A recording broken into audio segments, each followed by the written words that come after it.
Well, here we are. It is Friday, August 22nd, 2025, and this is the weekly newsletter. We're going to take a look at some auction results just from today, actually. The Leland Littles sale took place. It did very well. We're going to see how that big bronze did. I think everybody will be very pleased with that. And the sale overall did very well. Plus, there's a few other sales that have popped up as we anticipated coming up in the months of September. We're going to go through them. There's a sale at Doyle's that has some China trade in it, and a few sales over in the UK, including Dreweatts. We're going to go through them all and take a look and see how they seem to be shaping up. And these are just the first wave. There'll be many more sales coming in October and November, I'm sure. And I seem to be seeing also, it's very interesting, there's a lot of interest now in Japanese material. It's quite fascinating. I did a video the other day over on the Patreon side for a sale that's coming up over in the UK that's got a lot of Japanese things in it with very strong estimates. We'll talk about that in a future video.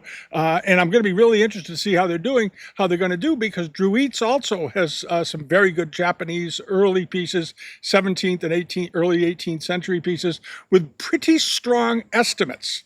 And we're going to see if they hold up. Time will tell. Time will tell. But first, I want to talk a bit about the Leland Littles sale that we previewed a couple of weeks ago coming up. And, of course, the thing that we talked about quite a bit was the big bronze. This was an enormous piece of bronze done during the Meiji period by Yasuki. He was a very well-known bronze artist back in the 1800s, and this did extremely well. It brought $31,000 plus the premium, so it came in at about $40,000 for this bronze. It did very, very well. I was very pleased to see that because it deserves it. Deserved every bit of it. I think when we previewed it a couple of weeks ago, I think we said it should bring 30 or 40,000, and that's what it brought. And hopefully an institution bought it, or it'll end up in an institution, maybe a private buyer or something. But it would be a wonderful thing to add to a museum. It was a really good workmanship on this, and it did exceedingly well. So I was glad to see that. If one of you bought it, congratulations. You got a great piece of art. I hope one of you did, actually. And then you can leave it to a museum when you're done with it. All right. So that was great news. And other stuff did very well, too. There was this pair of big Satsuma floor vases that we talked about. I thought they were quite stunning, and apparently so did some other people. They're just very, very attractively done. A lot of detail in them. Beautiful workmanship all the way around. I love the one with the dragons on the sides. And these were unmarked. So they were sort of a wild card to see how they'd actually do. They appeared to have been done in the same workshop, though, because they're stylistically extremely similar. They have the same kinds of mouths on them, the same general body shape, and the same intensity of decoration.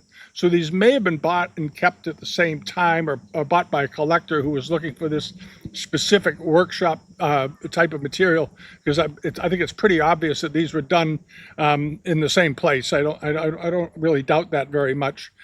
These are awfully well done, very finely detailed, and in the end they did great. With the buyer's premium, they came in at about $4,600, somewhere around there, for the two vases.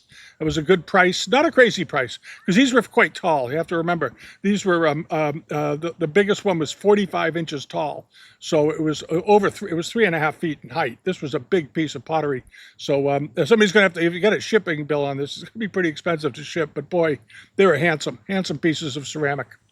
Wonderful things. And then this did well. It didn't bring quite what I thought it would. I thought it was absolutely stunning. This was an 18-inch tall incense burner urn, but it had a lot of detail on it. It was extremely well decorated, beautiful quality. And I think this was, maybe it was a bit on the really good buy side. Ended up going for $1,100 plus premium, or about $1,500. I think we sort of estimated it in that range as a likely outcome, but it could have brought more. It could have brought more, of course. Everything could. Things can always bring more. But this was, whoever got this, congratulations. I like this in particular because it was so decorative. There's so much going on with it, and all of the animals in this fantastic treatment of the top, the way the lid was done. If you remember, we talked about this as a very unusual treatment, like waves coming into the top here. And so forth. And you have these foo lions going down over the side with their claws clutching the edges of the waves. Somebody thought they might be clouds. I don't think they're clouds. I think they're supposed to be waves.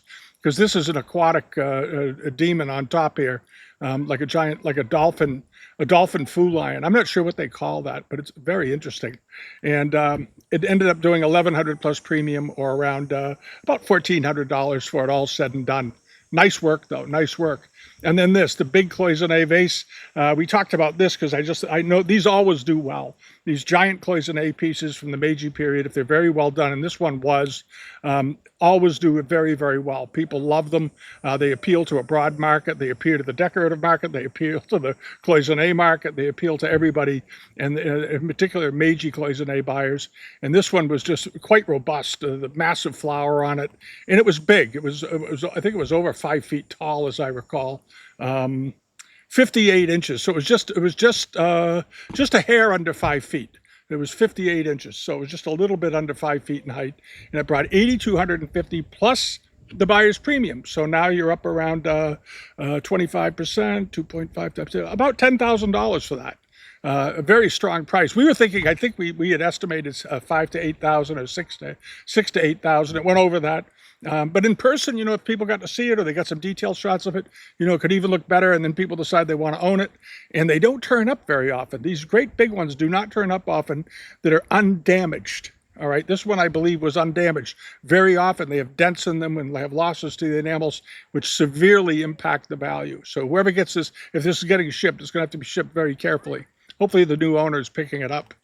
And then this, the Korean moon jar, the 19th century Korean moon jar, it did fine. It ended up going for about $8,000 with the buyer's premium, roughly 2.5 times 6, 1,200, 1,800, $7,800 roughly. For this. This was a beautiful pot. It was a beautiful piece of Korean work. And this wasn't a big moon jar. It was about a 10 and a half inch one. But it was very nice. It was authentic.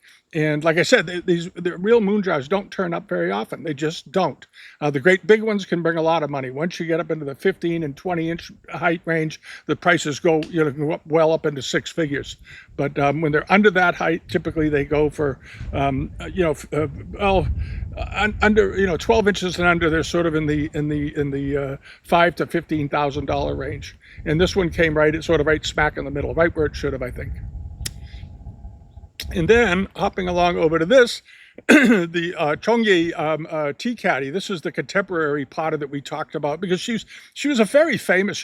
As far as I know, she's still alive. She had, what is she, 98 years old, I guess. There's no date of death on here, but she was one of the big influencers in sort of revitalizing and continuation of the great Korean ceramic traditions, education and production, and very studious work they did. And she was a leader in that group, and her works of art are in museums all over the world. And this one was deaccessioned, as you recall, by Yale University deaccessioned this. She was born in 1927, and it did very well. It brought right about where we thought it would bring. We thought it would bring 3,000 to 5,000. It went for 4,200. Actually went a little over, I think, what we estimated. Ended up going for 4,200 plus the premium, so around about $5,400 or so, $5,300 roughly. But it was a very fine piece, extremely fine. Had this lovely ivory top on it. It's a chaire tea caddy, and nicely done, and beautiful color. I love the color of this. It's a wonderful color, and a good result. And then the silver enamel vases with the premium ended up coming in at about $2,200, $2,300. And we had talked about these because enamel on silver is so attractive and very, very popular among a lot of collectors. And this was a pair of vases. They weren't enormous, but they weren't tiny either. They were 10 inches tall, including the stands, and 8 inches without the stands. So they were a nice size, a nice shelf size. And they ended up coming in at about that works out to about $2,200 roughly with the premium. And I think we had talked about them and thought 2,000 to 3,000 would be about the right price for these. And that's where they landed. It's not that we have crystal balls, but we've seen them sell before, and that's sort of the range they seem to reach. Sometimes they bring more. Sometimes they bring more. They might bring 3 to 5. By other makers, certain makers bring more money, but this was a nice pair, and they did very, very well. I think they did just fine.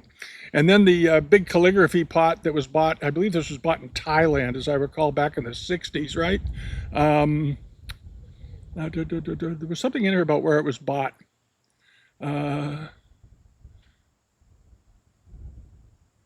It says in here that I believe that they bought it in Thailand. Any rate, it's a wonderful pot, and it's very much in the shape of a mizusashi, a Japanese water pot for tea ceremony. But this was fairly big. It was 10 inches tall, and it did fine. It brought just about exactly what it should have brought, with the premium around $1,400 roughly. We had thought maybe $1,000 to $1,500, and I think that was about right.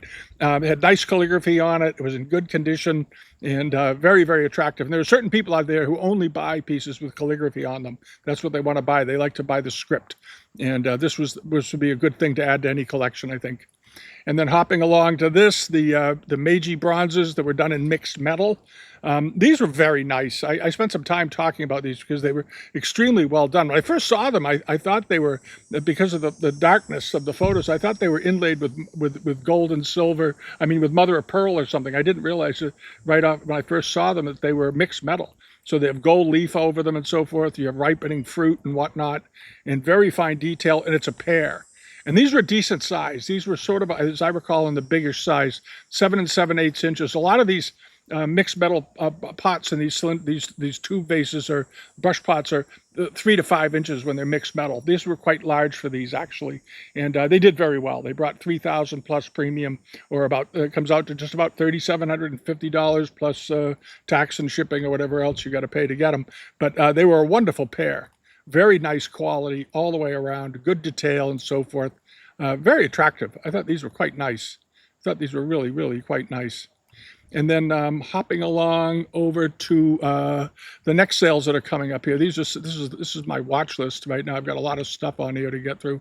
And so forth. You can see the things I keep an eye on. Some of the things I keep an eye on just for fun, by the way.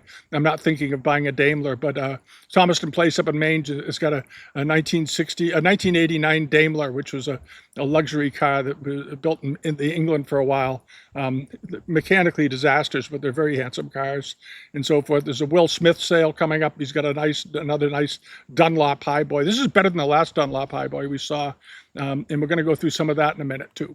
All right, the first thing, though, I want to remind everybody that this sale is coming up at Freeman Hyman's on the 26th. This is coming up in a few days. They have a bowl with this very nice Kangxi bowl with a silver repair on it.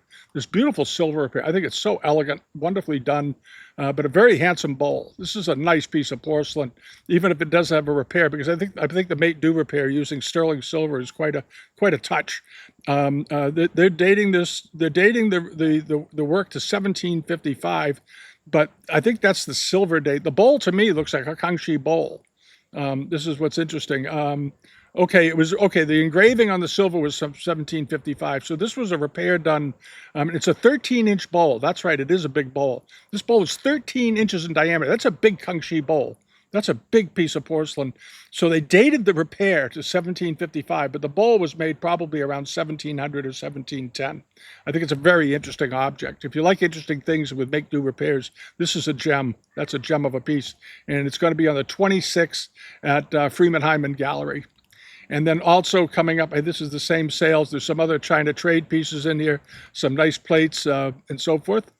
All right, and they've got this pair of vases, these 1770s, 1780s export vases. You've seen these before. These are nice ones though, and they use the lids when they lamped these.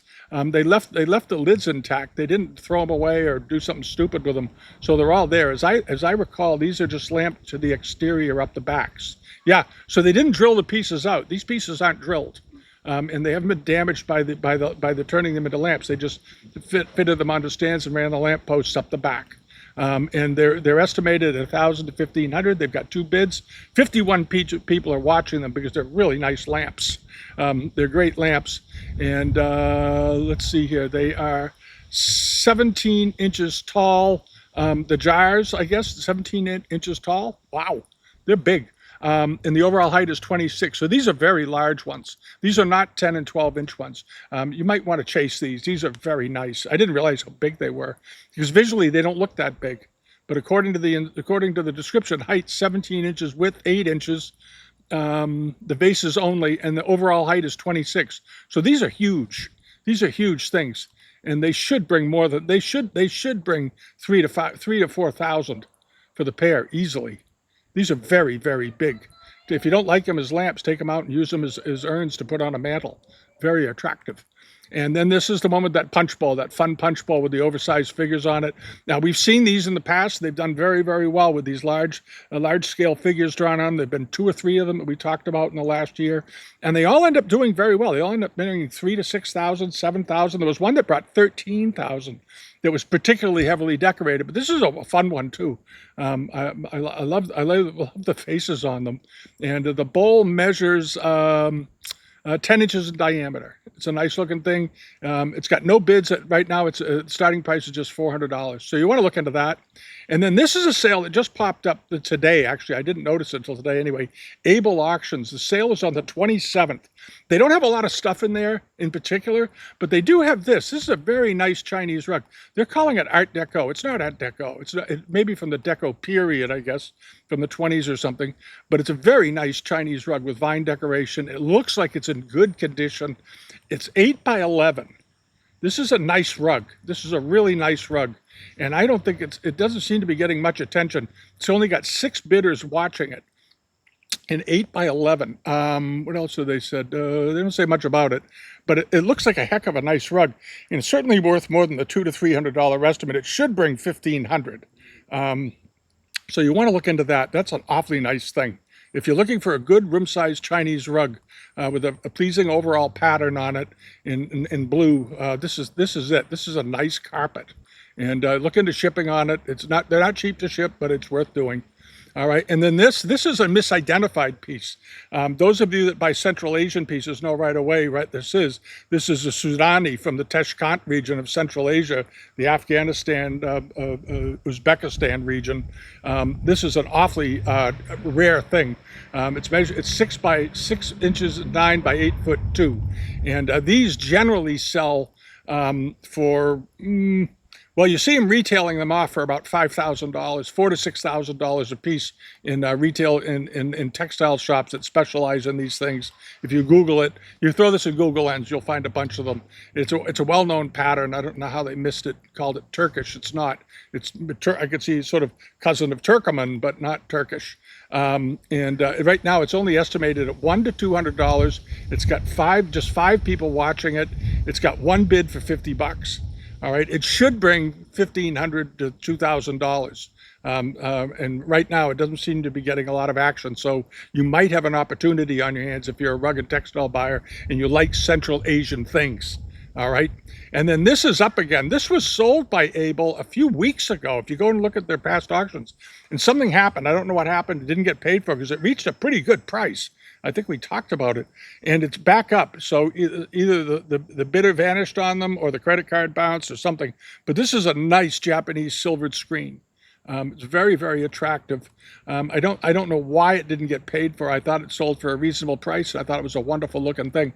But if you like Japanese screens, this is a good one. I think it's very attractive, and it's a sort of a nice size too. It's not crazy big. It's 42. Each panel is 42 inches tall and 18 inches wide. So this is not a 6-foot floor screen. This is a little over 3 feet tall, and they do fold flat. So the shipping on this shouldn't be too brutal.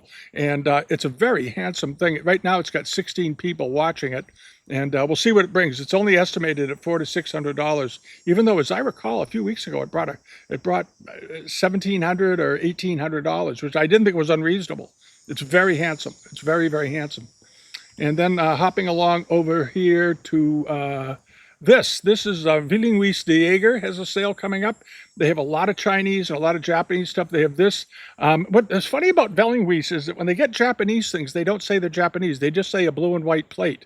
And they know darn well it's Japanese because it's got the spur marks all over the back. And this is a very well-known type of 17th century Japanese Arita ware.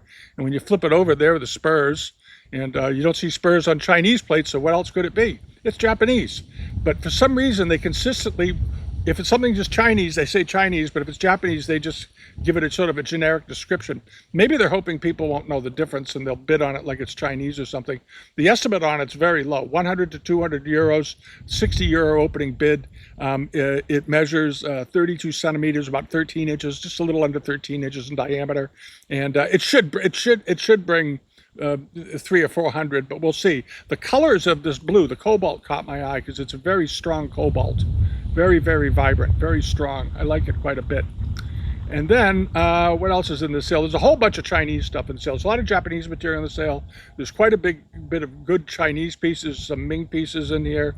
You got to go through it because the beginning of the sale, I think, is weapons and other things. It's sort of a mixed auction. But there's some good Chinese material in here. And all of this will be on the global pages for the global member page users and for the Patreon users by tomorrow morning. We're gonna filter this out first thing tomorrow morning, but before the day gets ahead of us, and you can go in and check out and see what we picked out here, because there are some pieces in here that are not authentic that are in the sale. Feeling we will they won't declare it as being antique typically, but they will include sort of dicey pieces in their sales to fill them out sometimes, which I wish they wouldn't do.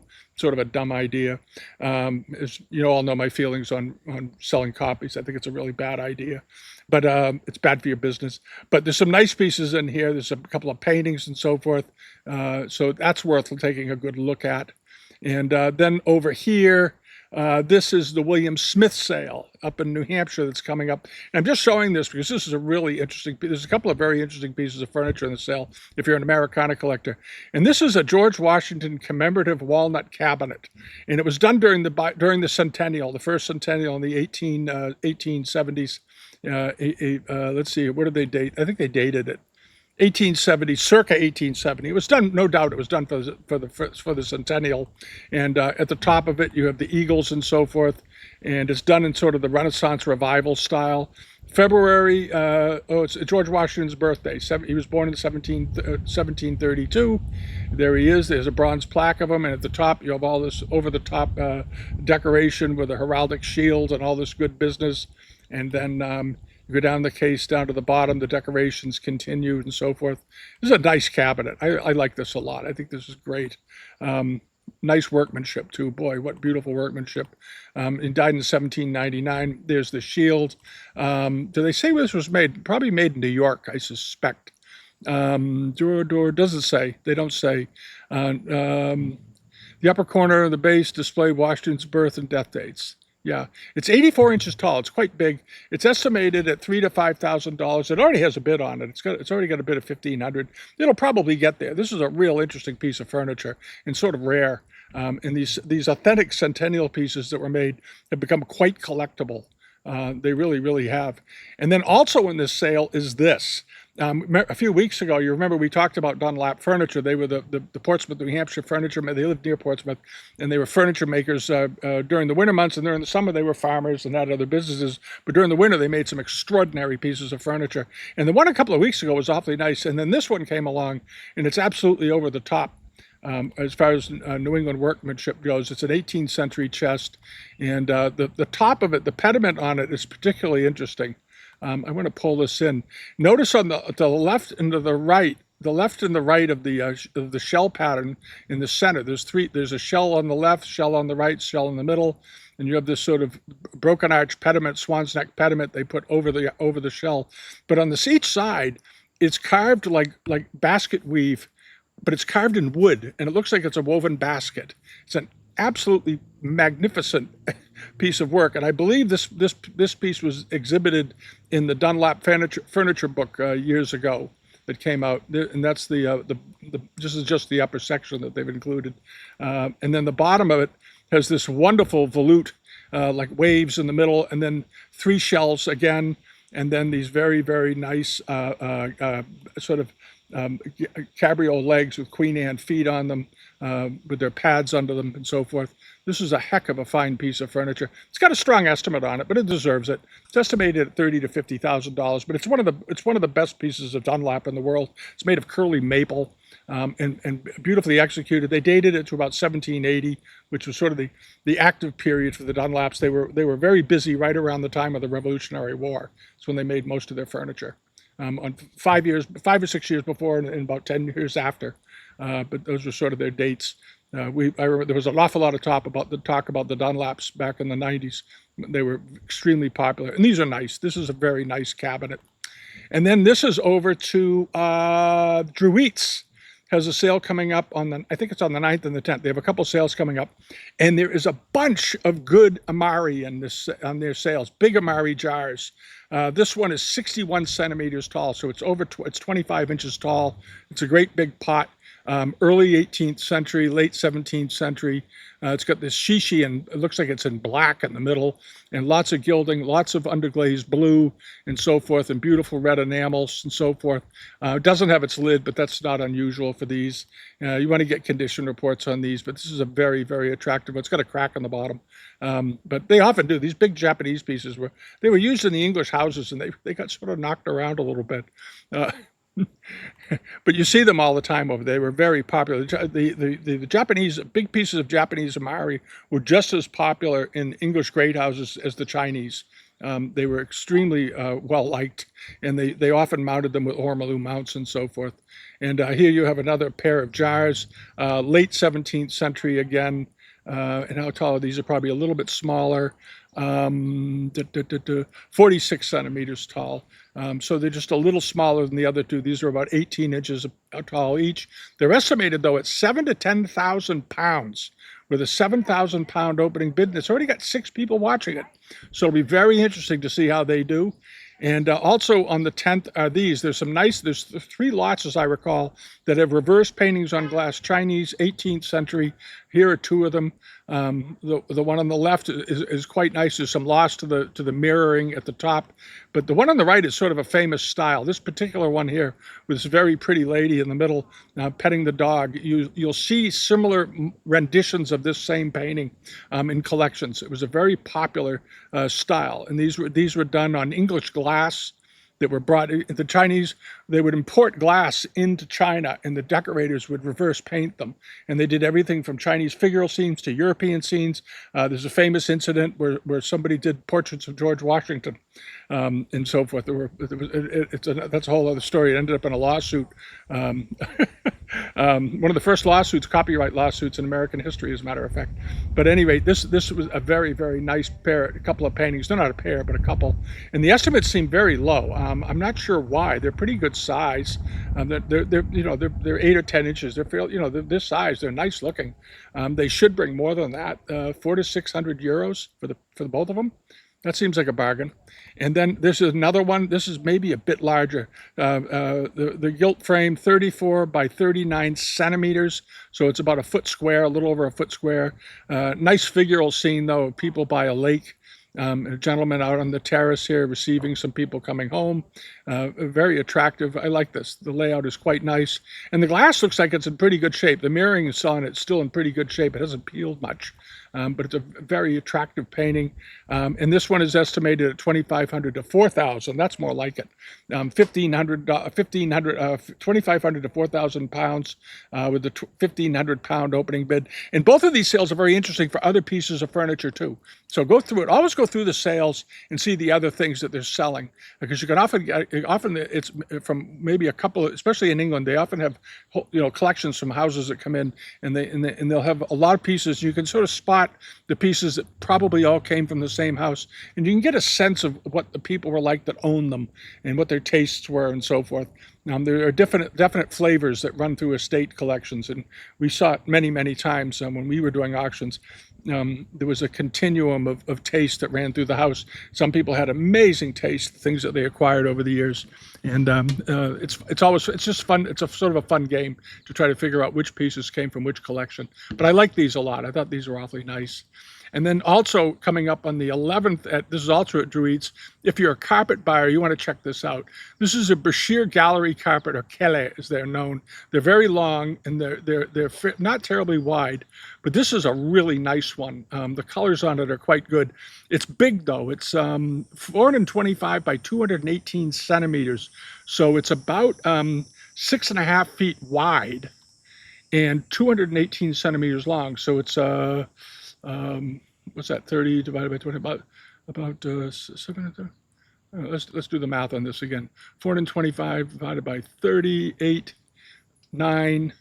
So it's roughly about 9 feet long and about 5 feet wide. It's a big carpet. It's a big textile. They're not terribly heavy though. They fold. These tend to be fairly thin, so they're not too bad to ship. But this one has really nice colors and very good patterning.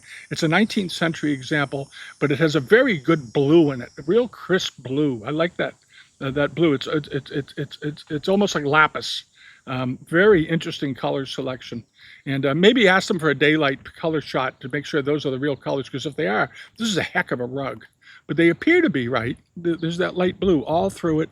I don't see a lot of foundation showing anywhere. These were never thick rugs to begin with. It's always important to know when you look at rugs. Certain rugs were naturally thin right off the bat. Sennas were thin. Some of these Brashear rugs were never particularly thick. Techie Turkoman carpets were never thick plush rugs like Kerman's or Harises. They tended to be much, much thinner from the start. So people sometimes look at them and say, gee, it looks very low in pile. No, that's what the pile was originally in many cases. So you always want to be aware of that, because you don't want to turn your nose up at something that you don't buy it. You like the rug a lot, but you think that it looks a bit too worn. And it isn't necessarily worn hardly at all. It's just that's the way it was woven. And then when they shear the rug, once it's done, they go over it and they cut the pile to the desired height so the pattern shows crisply. So this was a nice one, a very, very nice one. All right. And then the last one is another piece of Arita, just another piece of Amari that's coming up at Dreweatts on the 11th. They're spread out over a couple days worth of sales, but they're very much worth looking at if you're an Arita or an Amari buyer. 2,000 to 3,000 pounds for this, and this one is probably about 18 inches. I'm just guessing. 38 centimeters, so it's about 15, 16 inches. It's a little smaller, but still a very, very nice piece of porcelain. And this is late 17th century because of the way it's faceted and the way it's decorated. Puts it in that period. So, and you always have to remember that the Amari and the Arita kilns really only went into full swing around 1650. So, late 17th century is just 30 years into their production, and you can see how advanced they became very, very quickly. They were extremely proficient and quick. They were very quick learners in making porcelain. When they got going on less than 100 years, they were producing spectacular pieces in huge quantities for export around the world. All right, so that sort of covers it. I'm going a little quick today, and I'll tell you why. We're going away in a few days. We're going overseas to a wedding for a nephew. And we'll be in Switzerland for a couple of days, and then we're going to be driving we're flying into Milan, and then we're driving up to Switzerland from Milan, and then we're spending a couple of days there going to this wedding for my wife's nephew, and then we're driving back to Italy, and we'll be there for about a week. So next week the video I'll be doing it somewhere either in Switzerland or in Italy. I'm not sure yet when or how. We're going to figure it out. We're going to be in transit for a couple of days. But we've got some things going on here today I need to do, and the clock is ticking, as they say. But that I didn't skip anything. That's sort of everything that's going on right now. We're still finishing up summer. It's still a little bit quiet out there in the auction market, but you can see it coming in. You can see the sales are starting to pull in here in the States, and certainly over in the UK. There's a number of good auctions that have turned up in the last week. Roseberry's has got a good one coming up. Chiswick's has got one. Dreweatts has got one. And there are a few others, and there's a couple of sales in France, and there's the sale in Germany at Kenzia, and those will turn into more and more sales. And by the end of September, I think you're going to see a lot of material in the market. So hang on to your wallets for a few more weeks, maybe, and I think you're going to find some great buys out there. All right. So everybody have a wonderful weekend, and the next time you see me, I'm going to have a different background. I'm not sure where we're going to be. I haven't really looked at the itinerary yet, but we'll be in either Switzerland or Italy. And then we'll be back. We're not going away for long. We're only going for about a week, or a little over a week, 10 days, I think, or something. And then we'll be back. All right. Have a wonderful weekend. Enjoy the rest of the summer, and I'll see you all next week. All right. Bye-bye.